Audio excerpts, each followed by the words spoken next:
Welcome to 7 news Telugu బులెటిన్లో ముందుగా ముఖ్యాంశాలు.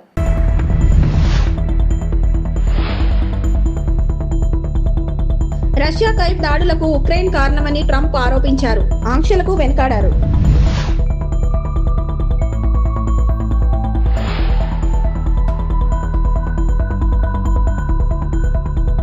చీనా బ్రిడ్జ్ పై వందే భారత్ పరుగులు.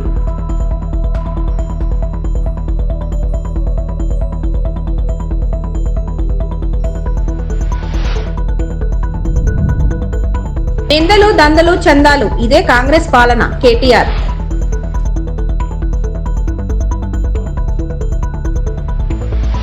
అమెరికా సెనేట్ లో కొత్త బిల్లు ఉన్నప్పటికీ రష్యాపై కఠినమైన కొత్త ఆంక్షలు విధించాలా వద్దా అని తాను ఇంకా నిర్ణయించుకోలేదని అధ్యక్షుడు డొనాల్డ్ ట్రంప్ విలేకరులను ఆశ్చర్యపరిచారు. కైవ్ పై రష్యా బాంబు దాడి చేసి కనీసం 6 మరణించిన కొన్ని గంటల తర్వాత ఇది జరిగింది. ఆశ్చర్యకరంగా రష్యా బాంబర్ స్థావరాలపై ఉక్రెయిన్ డ్రోన్ దాడులను ప్రస్తావిస్తూ ఉక్రెయిన్ దాడి చేయడానికి పుతిన్ కు ఒక కారణం ఇచ్చింది అని ట్రంప్ పేర్కొన్నారు. ప్రతి ఘోరం తీర్చుకుంటామని పుతిన్ హెచ్చరిక తన ద్వారానే జరిగిందని ట్రంప్ ధృవీకరించారు. ఈ వ్యాఖ్యలు భారీ రాజకీయ వ్యతిరేకతకు, రష్యా ఉక్రెయిన్ యుద్ధంలో అమెరికా వైఖరిపై ప్రపంచవ్యాప్తంగా చర్చకు దారితీశాయి. A week, soldiers being killed and people being killed, not just soldiers, people being killed, but largely soldiers being killed. Yeah, I'd use it if it's necessary, and they've really given me that option. Are you trying to get the Senate to water it down? No, I haven't spoken to them about it. They have a bill. It's going to be up to me. It's my option. They've made it that way, and it would save a lot of time if that happened. So I'm okay with it. I haven't decided to use it. It's a very strong bill. Did that change your view at all of what Zelensky, the cards he has? Well, they gave Putin a reason to go in and bomb the hell out of him last night. That's something I didn't like about it. When I saw it, I said, "Here we go. Now it's going to be a strike." You know, I did. Breakdown with Russia and Ukraine. Are you worried that could have? I hope not. I hope not. I think it's a war that would have never happened. If I were president, that wouldn't have happened. I certainly hope not.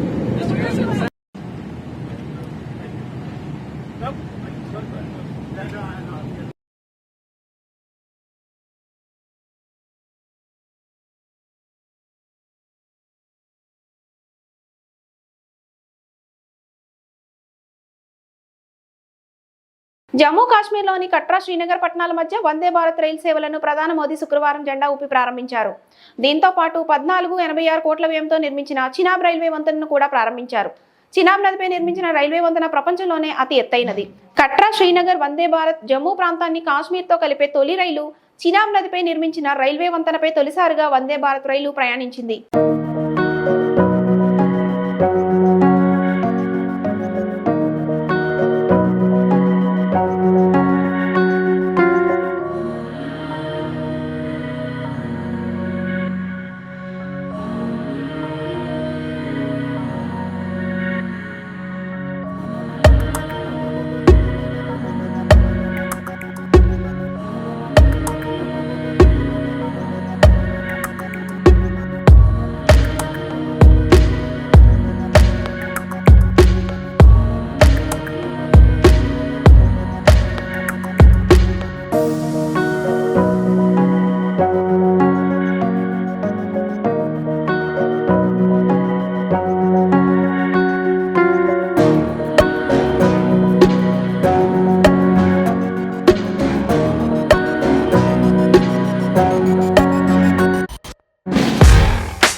Godavari Krishna జలాల విషయంలో రాష్ట్ర రైతాంగానికి రైతాంగ ప్రయోజనాలకు ఎప్పటికైనా కేసీఆర్ నాయకత్వమే శ్రీరామ రక్షణ అని BRS working president KTR అన్నారు. రాష్ట్రంలో ప్రస్తుతం జరుగుతున్న నిందలు దందాలు చందాలు ఇదే కాంగ్రెస్ పాలన అని విమర్శించారు. నేల విషయంలో రాష్ట్ర ముఖ్యమంత్రి బీజేపీ దుష్ప్రచారం చేయిస్తున్నారని ఆగ్రహం వ్యక్తం చేశారు. మేడిగడ్డ బ్యారేజీలో 2 పిల్లర్లలో ఒక దగ్గర పగుళ్లు వస్తే దాన్ని పట్టుకొని దున్నపోతు ఈనిందని కాంగ్రెస్ వాళ్ళంటే దాన్ని పట్టుకొని దుడ్డెని కట్టేయమని బీజేపీ వాళ్ళు అంటున్నారని విమర్శించారు. కాళేశ్వరం ప్రాజెక్టుపై బీఆర్ఎస్ ఎమ్మెల్యే హరీష్ రావు తెలంగాణ భవన్లో పవర్ పాయింట్ ప్రెజెంటేషన్ ఇచ్చారు. ఈ సందర్భంగా కేటీఆర్ మాట్లాడుతూ తెలంగాణ ఉద్యమానికి శీర్షిక నీళ్లు నిధులు నియామకాలు. అందుకే 10 ఏళ్ల కేసీఆర్ ప్రభుత్వం ఈ 3 రంగాల్లో సంపూర్ణమైన న్యాయం చేసింది. నీళ్ల విషయంలో కృష్ణా గోదావరిలో ప్రతి చుక్కబొట్టును ఒడిసిపట్టి చుక్క నీటిని వదలకుండా కాళేశ్వరం లాంటి ప్రాజెక్టును కాలంతో పోటీపడి కట్టిన పాలమూరు రంగారెడ్డి ఎత్తిపోతల పథకాన్ని దాదాపు 90% పూర్తి చేసిన సీతారామ ప్రాజెక్టును కూడా 90% పూర్తి చేసి తెలంగాణ రైతాంగం ప్రజల ప్రయోజనం కోసం కేసీఆర్ సర్కార్ నిరంతరం పనిచేసింది. కానీ నేడు నీళ్లు నిధులు నియామకాలు అనే శీర్షిక ఎక్కడో పోయింది. ఇవాళ రాష్ట్రంలో జరుగుతున్న నిందలు దందాలు చందాలు, బీఆర్ఎస్ మీద నిందలు, బిల్డర్లు కాంట్రాక్టులతో దందాలు, రాహుల్ గాంధీకి చందాలు, కాంగ్రెస్ ప్రభుత్వం చేస్తున్న పని ఇది. నిస్సిగ్గుగా రాష్ట్ర ముఖ్యమంత్రి గాని బీజేపీ నేల విషయంలో చేస్తున్న దుష్ప్రచారాన్ని తిప్పుకొట్టడానికి హరీష్ రావు వివరంగా సమాచారం అందిస్తారు. ప్రజెంటేషన్కి హాజరైన పాత్రికేయ మిత్రులకు నమస్కారాలు. ఈరోజు నాకు ఈ ప్రజెంటేషను ఈ యొక్క స్లైడ్ చూస్తూ ఉంటే ఆనాడు పెద్దలు సిడబ్ల్యూసి మాజీ సభ్యులు కేసీఆర్ గారికి సాగునీటి విషయంలో ఎన్నో సందర్భాలలో తెలంగాణ ప్రజలకు చాలా విషయాల్లో మనకు దిశానిర్దేశం చేసిన ఆర్ విద్యాసాగర్ గారు గుర్తొస్తూ ఉన్నారు. ఆ రోజు నీళ్లు నిజాలు అనే పుస్తకం వారు రాయడం, ఈ సాగునీటి రంగంలో దశాబ్దాలుగా తెలంగాణకు జరిగిన అన్యాయం గురించి వారు సవివరంగా అటు కాంగ్రెస్ ఉన్నప్పుడు కానీ ఇటు బీజేపీ ఉన్నప్పుడు కానీ కేంద్రంలో ఎన్ని రకాల అన్యాయం చేసింది అని వారు పదే పదే చెప్పేటోళ్ళు. అట్లాగే తెలంగాణ ఉద్యమానికి మీకు తెలుసు శీర్షిక ట్యాగ్ లైను నీళ్లు నిధులు నియామకాలు. అందుకే 10 సంవత్సరాల కేసీఆర్ గారి పరిపాలనలో ఈ 3 రంగాల్లో సంపూర్ణమైన న్యాయం కేసీఆర్ గారి ప్రభుత్వం చేసింది. నీళ్ల విషయంలో ఇటు గోదావరిలో అటు కృష్ణలో ప్రతి నీటి బొట్టును వడిసిపట్టి ఒక్క చుక్క నీటిని వదలకుండా కాళేశ్వరం లాంటి ప్రాజెక్టు కాలంతో పోటీపడుతూ కట్టినా, అట్లాగే పాలమూరు రంగారెడ్డి ఎత్తిపోతల పథకాన్ని దాదాపు 90% పూర్తి చేసిన, సీతారామ ప్రాజెక్టుని కూడా 90% పూర్తి చేసి కృష్ణలో గోదావరిలో సంపూర్ణంగా ఒక్కొక్క నీటి బొట్టును వడిసిపట్టి తెలంగాణ రైతాంగానికి తెలంగాణ ప్రజల ప్రయోజనాల కోసం నిరంతరం పనిచేసింది కేసీఆర్ ప్రభుత్వం. కానీ ఈరోజు నీళ్లు నిధులు నియామకాలు అనే ట్యాగ్ లైన్ ఎక్కడో పోయింది. ఇవాళ ఏం జరుగుతుంది రాష్ట్రంలో అంటే నిందలు దందాలు చందాలు, బీఆర్ఎస్ మీద నిందలు, బిల్డర్లతో కాంట్రాక్టర్లతో దందాలు, రాహుల్ గాంధీకి చందాలు. ఇది ఇవాళ ఈ కాంగ్రెస్ ప్రభుత్వం చేస్తున్న పని. సిగ్గు లేకుండా ఇవాళ నిస్సిగ్గుగా రాష్ట్ర ముఖ్యమంత్రి కానీ అదేవిధంగా భారతీయ జనతా పార్టీ కానీ నీళ్ల విషయంలో చేస్తున్న దుష్ప్రచారాన్ని తిప్పికొట్టడానికే ఈరోజు హరీష్ రావు గారు మీ అందరికీ వివరంగా సమాచారం ఇస్తారు.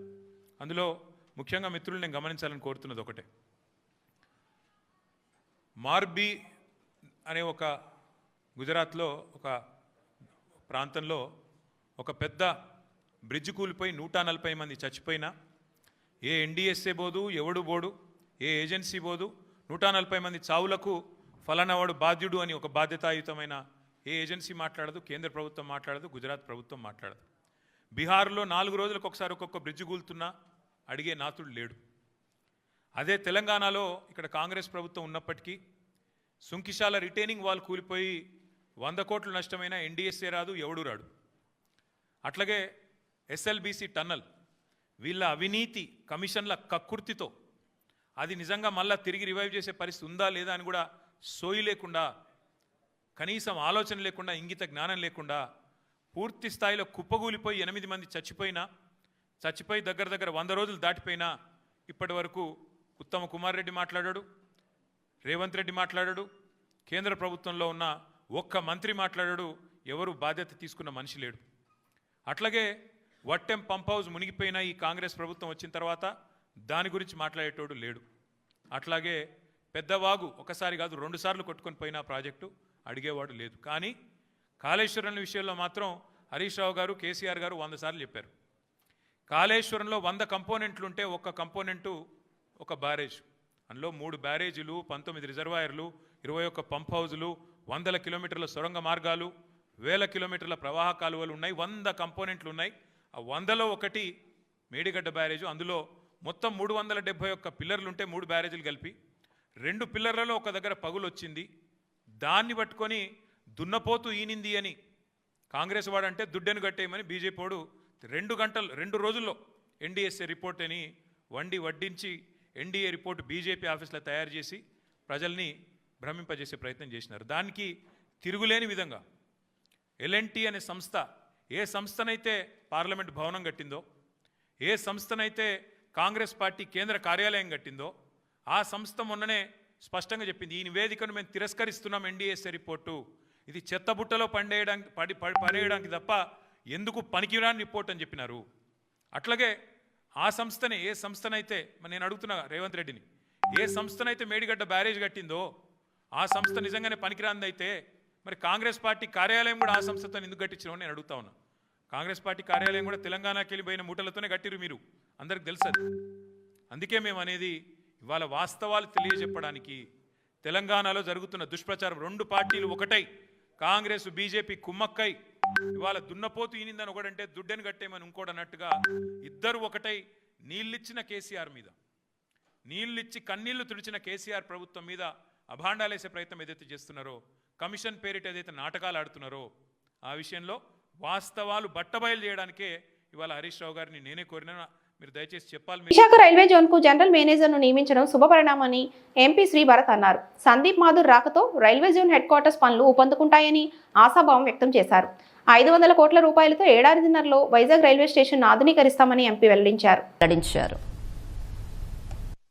సౌత్ కోస్ట్ రైల్వే జోన్ కి ఒక జనరల్ మేనేజర్ అపాయింట్ చేయడం జరిగింది.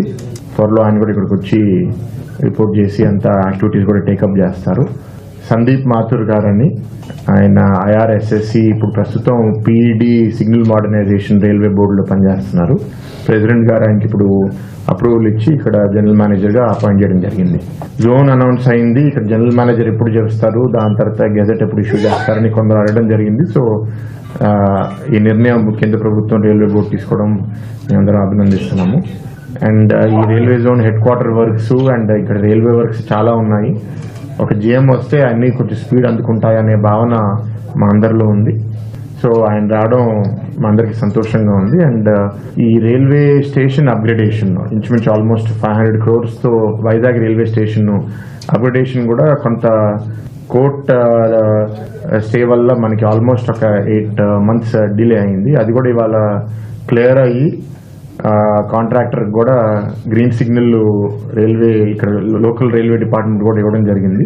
18 to 21 months మన Vizag station upgradation including additional lines, అంటే ప్రస్తుతం ఇప్పుడు ఉన్న లైన్స్ కన్నా ఇంకో 6 lines యాడ్ చేయాలనే దాంట్లో పనిచేస్తున్నారు. 14 lines ఫైనల్గా మనకి ఉండబోతున్నాయి కొత్త రైల్వే స్టేషన్ అప్గ్రేడ్ అయిన తర్వాత.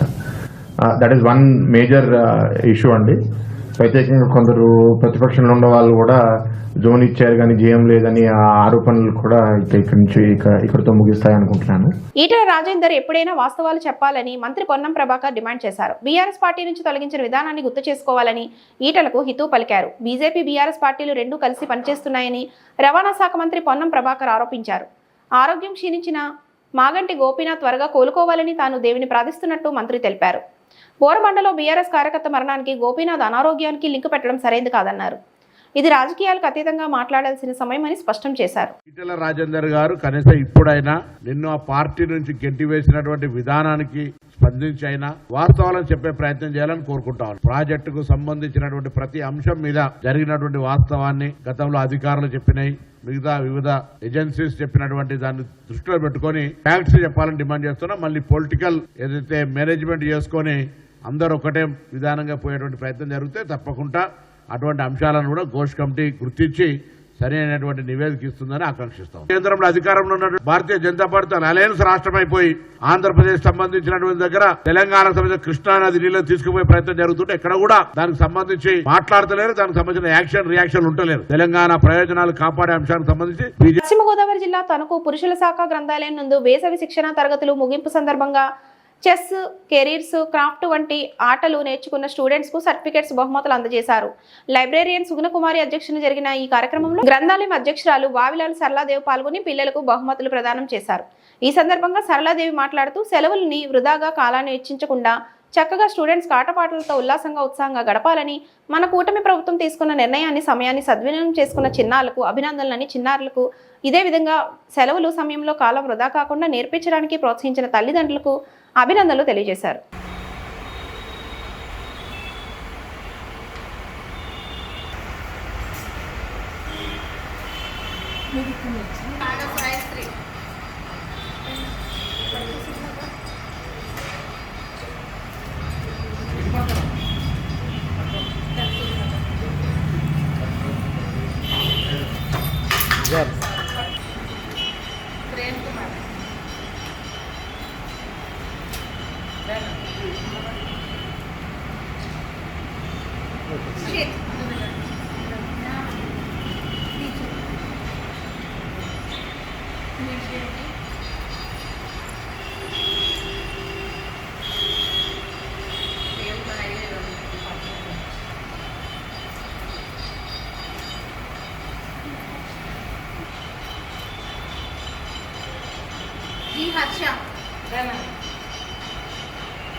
ఈరోజు తణుకు పురుషుల శాఖ గ్రంథాలయం నందు వేసవి శిక్షణ తరగతులు గత నెల 28 నుండి మరి ఏప్రిల్ 28 నుండి ఇప్పుడు ఈ 6వ తారీఖు వరకు, ఈ నెల 6వ తారీఖు వరకు కూడా శిక్షణ శిబిరాలు ఇక్కడ ప్రారంభించి పిల్లలకి వేసవి కాలంలో సెలవుల టైంలో వాళ్ళు టీవీలు, వివిధ రకాల అనవసరమైన క్రీడలు కాకుండా వారికి ఉపయోగపడే క్రాఫ్ట్, చెస్సు, అదేవిధంగా క్యారమ్స్ వంటి మంచి మంచి పోటీలని ఇక్కడ ఈ నెల రోజులు పైగా వారికి నేర్పించి పిల్లలకి ప్రైజ్ డిస్ట్రిబ్యూషన్ ఈరోజు విజేతలుగా గెలుపొందిన విద్యార్థులకు ఇవ్వడం జరిగింది. ఈ సందర్భంగా నేర్చుకున్న పిల్లలందరికీ అభినందనలు. ముఖ్యంగా నేను పిల్లల కంటే వారి తల్లిదండ్రులకి ప్రత్యేక అభినందనలు తెలియజేస్తున్నాను. ఆ వయసులో సెలవుల్లో ఆటపాటలు ఏం ఆడుకోవాలి, ఏ విధంగా అనేది ఆ పిల్లలకి తెలియదు. వారి టీవీల ముందు కూర్చుండడం, అనవసరమైన గేమ్లు, ఇప్పుడు అందరూ బాధపడేది పెద్దలందరూ మరి సెల్ ఫోన్లు చేతిలో తీసుకుని వారు అనేక రకాల కార్యక్రమాలు చూడటం వంటి పనులు వాళ్ళు చేస్తారు. వాళ్ళకి ఆ వయసులో తెలియదు కాబట్టి పెద్దలు వాళ్ళకి తెలియజేసేలాగా ఇటువంటి శిక్షణా తరగతులకు వారిని పంపించినట్లయితే కనుక పిల్లలందరూ చక్కటి శిక్షణలు అంటే చెస్ ఇవన్నీ కూడా వారికి భవిష్యత్తులో ఉపయోగపడే మంచి మంచి పోటీలు, కళలు, వాటి వల్ల వాటికి మంచి జ్ఞాపక శక్తి, అదేవిధంగా వాళ్ళ ఒక వీల్ పవర్ అన్నీ కూడా పెరగడానికి ఆస్కారం చాలా ఉంటుంది. అందుకని ఇటువంటి కార్యక్రమాలను ప్రోత్సహించే తల్లిదండ్రులనే నేను ఎక్కువగా అభినందన తెలియజేస్తూ ఈ కార్యక్రమాలన్నీ నిర్వహించిన లైబ్రరీ సుగుణకుమారి గారికి ప్రత్యేక అభినందనలు తెలియజేస్తున్నానని సందర్భంగా తెలియజేస్తున్నాను.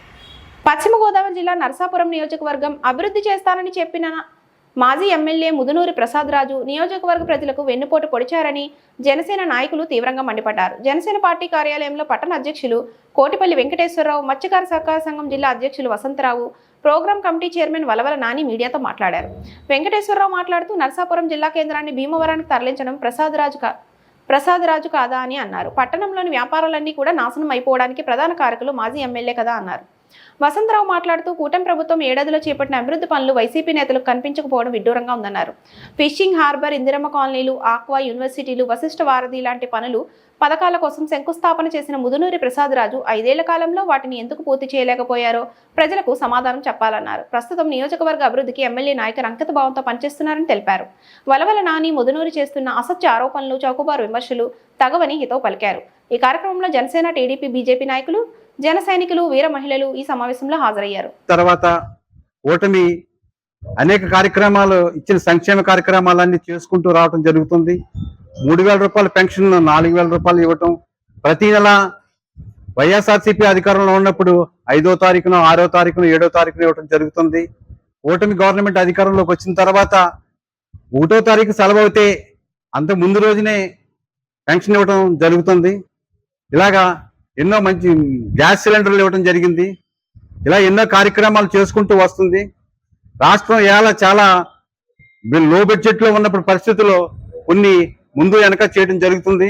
ఇవన్నీ కూడా ఏదో చేయలేదని చెప్పి గవర్నమెంట్ ని అల్లరి చేయాలని ఈ వైఎస్ఆర్సీపీ ప్రభుత్వం చేస్తున్న ఈ దుర్మార్గపు చర్యను జనసేన పార్టీ తరఫున మేమందరం ఖండిస్తున్నాం. ఆ రోజు ప్రసాద్ రాజు గారు మాట్లాడుతూ నరసాపురం నియోజకవర్గానికి ఏదో ఆ ఎమ్మెల్యే గారు ఏదో చేస్తున్నారని చెప్పి ఆయన మీద కొన్ని అభియోగాలు చేశారు. ఇవాళ నరసాపురం నియోజకవర్గానికి వెన్నుపోటు పొడిచిందంటే ఎవరంటే ప్రసాద్ రాజు గారే పొడిచారు. ఆ రోజు జిల్లా హెడ్ క్వార్టర్ రావలేదని పరిస్థితుల్లో 2 నెలలు 3 నెలలు మెయిన్ రోడ్లో సమ్మె చేస్తే ఒక్కరోజు కూడా ఆ సమ్మె చేసే కార్యక్రమంలో పాల్గొలేదు. ఆయనకి కావాలని ఆయన దూరంగా ఉండి ఈవేళ వైఎస్ఆర్సీపీకి పనిచేసిన భీమవరం నియోజకవర్గం గ్రంథి శ్రీనివాస్ గారు ఆ రోజు బహిర్గతం చేశారు. ఎమ్మెల్యే అప్పుడు ముఖ్యమంత్రి నీకు ఏం కావాలని అడిగితే నాకు మంత్రి పదవి అక్కర్లేదు, జిల్లా హెడ్ క్వార్టర్ కావాలని గట్టిగా చెప్పారు. ఆ పరిస్థితి ఆయన చెప్పాడు కాబట్టి అదే పరిస్థితి మన ప్రసాద్ రాజు గారు గట్టిగా పాటుపడి ఉంటే ఆ రోజు మనకు కూడా జిల్లా హెడ్ క్వార్టర్ వచ్చేది. అలాగే జిల్లా హెడ్ క్వార్టర్ రాకపోవడం వల్ల మన నరసాపురం నియోజకవర్గం చాలా వెనుకబడిపోయింది. అలాగే మెడికల్ కాలేజీ వస్తుందని చెప్పడం వల్ల చాలా మంది జిల్లాలో కోట్ల మీద 2 కోట్ల మీద వస్తుంది కదా మనకి లాభం వస్తుందని చెప్పి అప్పు చెప్పి పొలాలు కొనడం జరిగింది. అది కూడా పాలకొల్లు నియోజకవర్గంలో వెళ్ళటం వల్ల ఇక్కడ చాలా మంది ప్రజలు 2 కోట్లకు కొన్న పొలాలు ఈ రోజు 50 లక్షలకి 60 లక్షలకి కోటి రూపాయలకి అమ్ముకుని చాలా నష్టపోయారు. ఇటువంటి దుర్మార్గ పనులు చేయటం వల్ల నరసాపురం చాలా వెనుకబడి పడిపోయింది. ఇది ఆయన హయాంలో 2 పంటల్లో 1 పంట క్యాన్సిల్ చేసేసి 1 పంట తిరగటం వల్ల 6 నెలలు 7 నెలలు వ్యాపారాలు నాశనం అయిపోయింది. అటువంటి పరిస్థితుల్లో జనసేన పార్టీ తరపున నాయకుల ద్వారా మేమంతా సమ్మె చేసి దాన్ని ధర్నా చేస్తే ఆ రోజు 2 పంటలు ఇవ్వడం జరిగింది. ఇటువంటి కార్యక్రమాలు ఆయన నరసాపురం నియోజకవర్గానికి చాలా వెన్నుపోటు. ఉమ్మడి పశ్చిమ గోదావరి జిల్లా డీసీఎంఎస్ చైర్మన్ గా బాధ్యతలు చేపట్టి తొలిసారిగా నరసాపురం ఇచ్చేసిన చాగంటి మురళీకృష్ణకు నియోజకవర్గంలో ఘన స్వాగతం లభించింది. మొగల్తూరు మండలం ముత్యాలపల్లి నుంచి ఆయన స్వగ్రామం నరసాపురం మండలం లక్ష్మణేశ్వరం వరకు భారీ ఊరేగింపు నిర్వహించారు. పెద్ద ఎత్తున బాణసంచ కాలుస్తూ సుమారు 20 కిలోమీటర్ల మేర సాగిన ఈ ఊరేగింపులో కూటమి నాయకులు పవన్ అభిమానులు పెద్ద సంఖ్యలో పాల్గొన్నారు. పలుచోట్ల గజమాలలు వేసి స్వాగతం పలికారు. అంతకుముందు చైర్మన్ గా బాధ్యతలు చేపట్టిన చాగంటి అమ్మవారి ఆలయంలో ప్రత్యేక పూజలు నిర్వహించారు. ఈ కార్యక్రమంలో ప్రభుత్వ whip Bommidi Nayakar, Kapu corporation chairman Kothapalli Subbarayudu, మాజీ MLA Bandaru Madhavanaidu, TDP incharge Ramarajulu పాల్గొన్నారు.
ఈ వార్తలు ఇంతటితో సమాప్తం. నమస్తే.